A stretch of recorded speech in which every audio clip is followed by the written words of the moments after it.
Hello. Well, this is the second half, the final half of the chair adventure with the Rolife Sam's Study chair creations. So you can see this is my final result. You can see right there, this is why you don't get the glue on the fabric. Okay. I'm not too bothered by the stuff on the side. I don't like it, but it won't be very visible. The part that is annoying me quite a bit is this little bit right in here that I can't quite get rid of. But you can see that it's come together fairly nicely. I'll take maybe one of my quilting lint brushes or lint rollers to this and kind of pick up some of the last little bits once I know the glue is a little more solid. So my first video, I gave some tips and some thoughts on how to best create this little chair. I did misspeak at one point. Actually, misspeak. I mean, I just hadn't gotten to that part yet, so I wasn't sure. Because there were 4 wooden pieces, I cut out 4 of these fabric pieces, but those weren't needed. You only needed 2.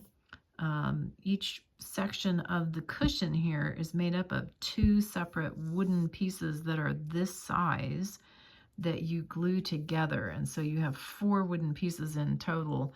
So I just automatically cut the 4 when I transferred my pattern, but I didn't need to. I only needed 2 of them, and so those I'll just throw away.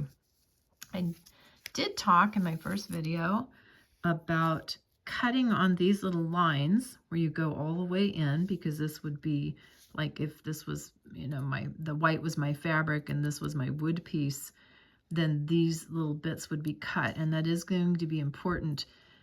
I found that once I did that the first piece to fold up was this piece, and then these, oops, when you fold that up, then these little pieces fold around to here. From there, I went to this edge and I debated 2 different ways. On one set of cushions, I did it one way. The second set, I did another way. You can pull this up and then this piece will wrap around. And let me see if I can get my toothpick again. Oops, sorry about that. Jerk in the video. This piece can then wrap around like this, and then this piece can wrap over top and be glued down,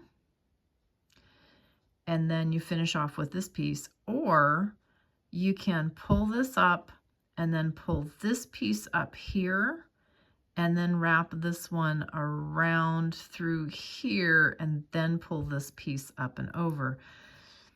I think ultimately I liked it the one better where I put this one first and then finished with that one. But either way, it's going to give you a little bit of, there'll be a raw edge somewhere. And so you just have to kind of figure out which direction of the folding right here you think you like best before you glue. But definitely finish off with these side pieces because they'll cover up a bunch of this section that's along the wood right here.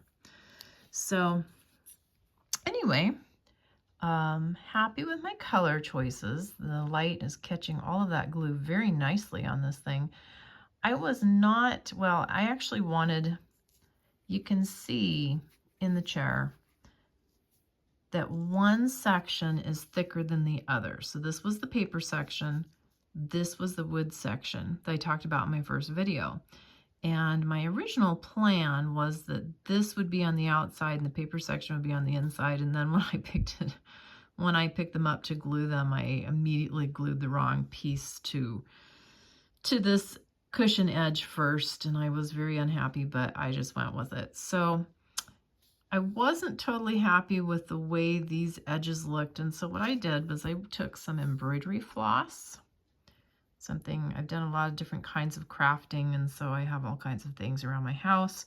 Originally, I had thought about maybe getting some kind of really small piping, and that's what that floss is meant to emulate. You could use, some kind of a thin yarn, and I just took a glue with a fine tip and just ran a little tiny bead and then very carefully threaded that on. And like I said, I'll take my little lint roller and get rid of some more of these little glue pieces. You can see them very nicely on everything. When the instructions, when you get to the chair part, one of the things that you'll notice at the top of the instructions is it says wash your hands.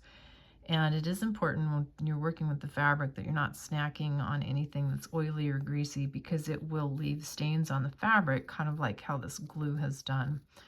So I've taken my X-Acto tools and been able to get some of it off. There's a little bit more up in there. But ultimately, I'm pretty happy with it. And I think when I put it on in there and put all the things around it, that, you know, a lot of that's not going to be very visible. But anyway, I mostly wanted to just correct my first video that these things are not needed. And since I've already glued everything together, I couldn't just go back and totally reshoot it. But good luck with your chair. And I hope that these tips are helpful.